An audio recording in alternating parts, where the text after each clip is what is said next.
বাঙালির একদিনের ভ্রমণ তালিকায় বেলুড় মঠ কিংবা দক্ষিণেশ্বরের স্থান সবার উপরে।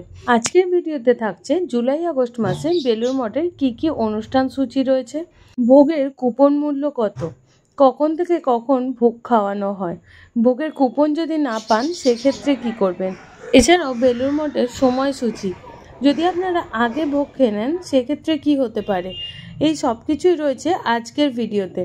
এছাড়াও ভোগের কুপন নিয়ে চলছে বার্গেনিং, সেই বার্গেনিংয়ের হাত থেকে কিভাবে বাঁচবেন, কোথা থেকে সঠিক মূল্যে ভোগের কুপন পাবেন।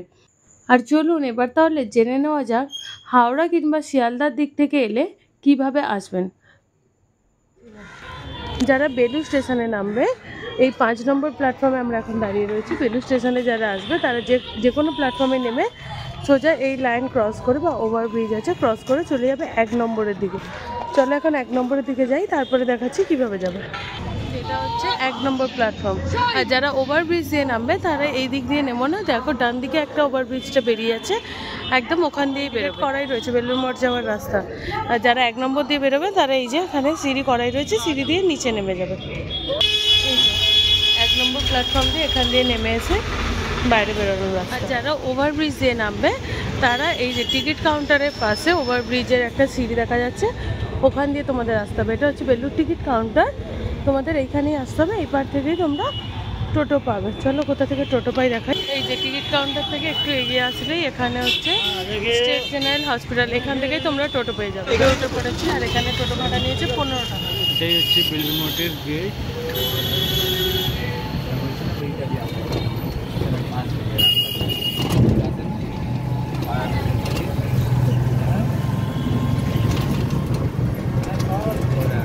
বেলুড় মঠের এরিয়াতে আর এই যে টোটোগুলো দেখতে পাচ্ছেন এগুলোই বেলুড় স্টেশনের কাছ থেকে আসে। তো আমরা এখন চলে এসেছি বেলুড় মঠের ভিতরে। আমরা বেলুড়ের দিক থেকে এসেছি, আর বেলুড়বাসী হওয়ার সত্ত্বেও আমি প্রায় বেলুড় মঠে এলাম 10 বছর পর। শিয়ালদার দিক থেকে আসবে তাদের জন্য বলি, তারা ডানকুনি বা বারুইপাড়া লোকাল ট্রেনের টাইমগুলো আমি স্ক্রিনে দিয়ে দেবো, তোমরা দেখে নিতে পারো। ট্রেন ধরে ডানকুনি বা বারুইপাড়া লোকাল এই দুটো ট্রেনই এই রুটে আসে। তোমরা দক্ষিণেশ্বরেও নামতে পারো, বালিঘাটেও নামতে পারো, তবে বালিঘাটে নামলে সেটা বেশি সুবিধা হয়। বালিঘাট থেকে সিঁড়ি দিয়ে নিচে নেমে আসলে ওখানে টোটো আর অটো দুটোই পেয়ে যাবে। 10 টাকা করে ভাড়া নেয়, মাত্র 5 থেকে 7 মিনিট লাগে আসতে। আর যারা দক্ষিণেশ্বরের দিক থেকে আসবে তাদের প্রায় 15 থেকে 20 মিনিট লাগে, আর টোটো ভাড়াটা প্রায় 20 টাকার মতো নেয়। ওখান থেকেও তোমরা টোটো পেয়ে যাবে। তো তোমরা দক্ষিণেশ্বর কিংবা বালিঘাট নেমেও আসতে পারো। আর যারা হাওড়া থেকে আসবে তারা তো বেলুড়ে নেমে সোজা চলে আসতে পারো। এটাই হচ্ছে বেলুড় মঠের মেন গেট। এই গেট দিয়ে তোমাদের এন্ট্রি করতে হবে, আর এই মধ্যে গাড়ি নিয়ে প্রবেশ নিষেধ। গাড়ি তোমরা বেলুড় মঠ বাস স্ট্যান্ডের ওখানে রাখতে পারবে। এটা রয়েছে পুরো ম্যাপটা, এই বেলুড় মঠের পুরো ম্যাপটা এখানে দেওয়া রইলো।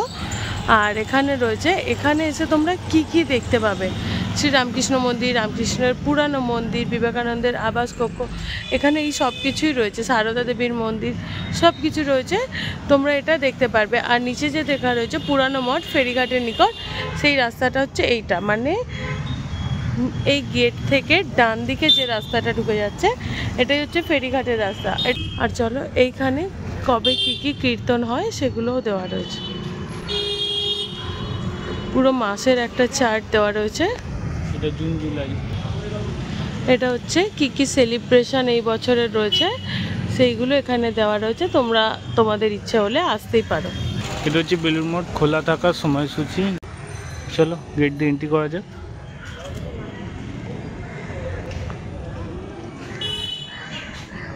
এই বেলুড় মঠ এলে তোমাদের মনটা এমনিই ভালো হয়ে যাবে। চারিদিকটা দেখো, পুরো সবুজে ঘেরা। আর শীতকালে এলে তো পুরো ফুলে মোড়া, এখানে এত ধরনের ফুল এখানে হয়। বিবেকানন্দ কনভেনশন সেন্টার রয়েছে এখানে, এই 4টে বারে ভজন কীর্তন হয়, প্রতি মঙ্গলবার, বৃহস্পতিবার, শুক্রবার আর রবিবার। এটা একদম গেট দিয়ে ঢুকেই বাঁহাতে। সময় হচ্ছে বিকেল 4:30 থেকে 5:30। আর একটু এগিয়ে আসলেই এখানে পাবে হচ্ছে রামকৃষ্ণ সংগ্রহ মন্দির বা রামকৃষ্ণ মিউজিয়াম, সেটা এখানে রয়েছে। রামকৃষ্ণদেব যা ইউজ করতেন সেগুলো সব কিছুই এখানে রাখা রয়েছে, তবে করা এলাও না, তাই তোমাদের আমি ভিডিও দেখাতে পারবো না। যে মেন গেটের ঠিক ডান দিকেই টয়লেট রয়েছে, যারা সারাদিনের জন্য এখানে আসছো তাদের অবশ্যই দরকার পড়বে, তাদের জন্যই এটা দেখিয়ে দিলাম। এখানে রয়েছে টয়লেট। আর এখন আমরা এখানে জলেরও ব্যবস্থা রয়েছে, এগুলি গেটের বাইরে এগুলো রয়েছে। এরপর আমরা গেটের ভিতরে যাচ্ছি। এই যে এখন আমরা দাঁড়িয়ে রয়েছি মেন মন্দিরে, মানে বেলুড় মঠের মেন মন্দির যেটা, সেটার সামনে।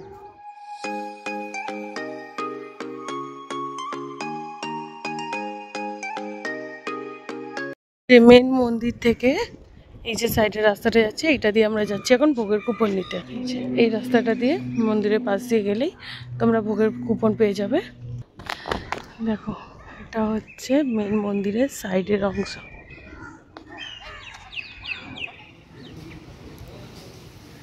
তো এই মঠ অফিসের সামনে থেকে আমরা কুপন কেটেছি। এতদিন জানতাম যে কুপনের জন্য পয়সা সেইভাবে লাগে না, তোমার ইচ্ছা মতো দিতে পারো, কিন্তু আজকে জানলাম যে 50 টাকা করে দিতে হয়। মানে ওনারা রীতিমতো বার্গেনিং করছে যে 50 টাকা দাও, 70 টাকা দাও। প্রসাদ দিয়েছে। আর এই যে কুপনের টাইম হচ্ছে সকাল 10:30 থেকে 11:30, আর তারপরে ভোগ দেওয়া হয়। এখন বাজে ঘড়িতে 10:30। তো এখন আমরা যাচ্ছি মন্দিরে। মন্দিরে তো ভিডিও অ্যালাউ নেই, চলো মন্দিরে যাই। আর এখন আমরা গঙ্গার পাড়ে বসে রয়েছি, দারুণ হাওয়া দিচ্ছে।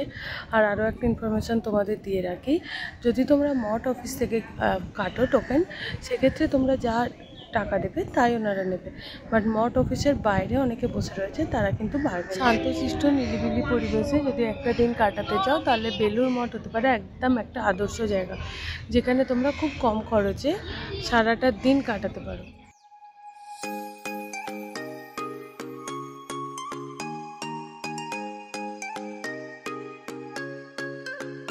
মেঘলা আকাশ, গঙ্গার ধার, আর এইরকম সুন্দর একটা পরিবেশ, একটা দিন কাটানোর জন্য একদম পারফেক্ট কম্বিনেশন। দেখো, আর গঙ্গার ধারে বসে বসে সুন্দর হাওয়া, মানে এসি ফিল, ন্যাচারাল এসিতে একদম দাঁড়িয়ে রয়েছি আমরা এখন।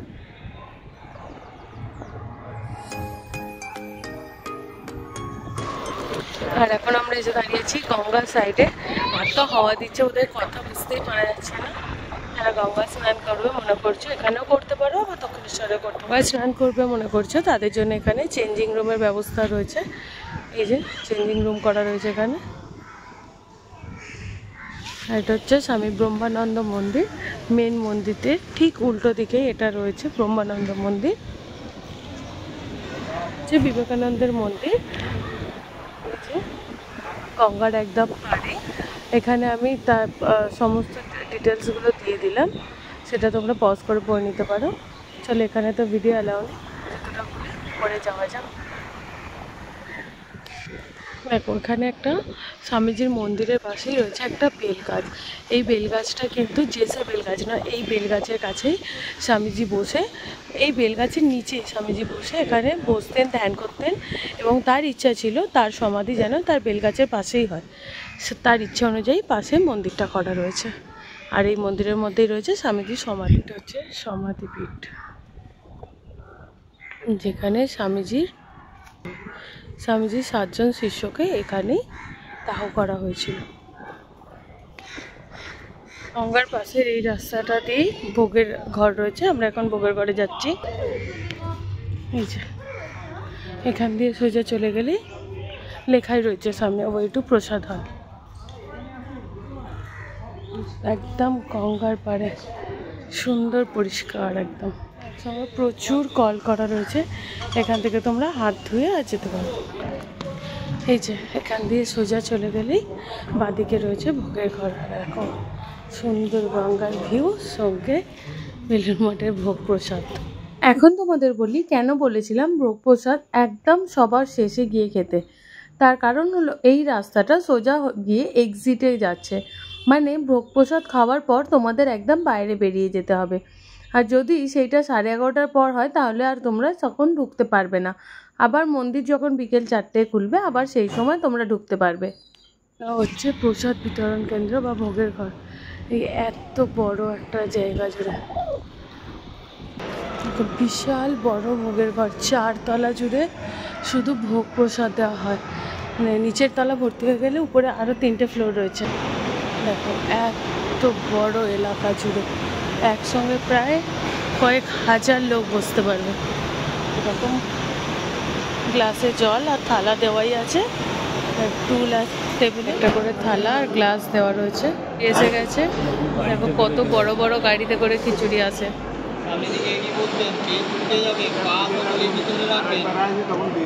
গরম প্রসাদ পায়ে পড়তে পারে, পা সকলের ভিতরে রাখবেন। আপনি দিকে এগিয়ে বসুন, গাড়ির বাইরে করুন না।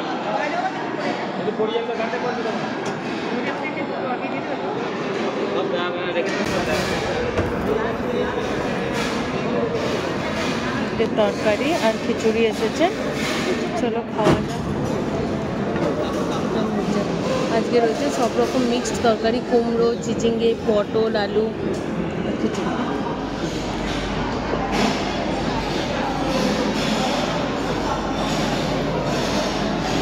আমের চাটনি দিয়ে গেছে, আমের চাটনি দিয়েছে এই যে।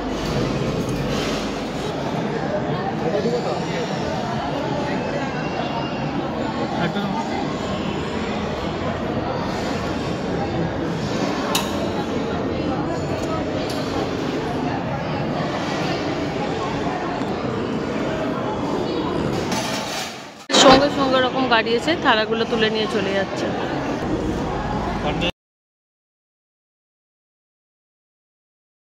আর ব্যবস্থাও করা রয়েছে এখানে, হাত ধোয়ার কল করা রয়েছে। দেখো একসঙ্গে প্রায় 100-200 কল করা রয়েছে। সেই দাঁড়াও, এখনো ঠিকানা পাইনি।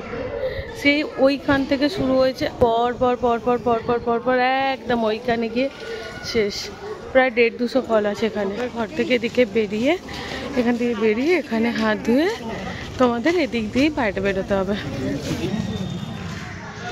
দেখো এখান থেকে খেয়ে দিয়ে তোমাদের বেরোতে হবে। আর এখানে তোমরা কোন দিকে যেতে চাও তার ডিরেকশান দেওয়া রয়েছে। আর বাইরে থেকে এখানে টোটোও রয়েছে প্রচুর। যে গেট দিয়ে পার করবে সেই গেট থেকে আবার বেলুড় মঠের মেন গেটে আসতে তোমাদের 5 থেকে 7 মিনিট সময় লাগবে যদি নর্মালি হেঁটে আসো।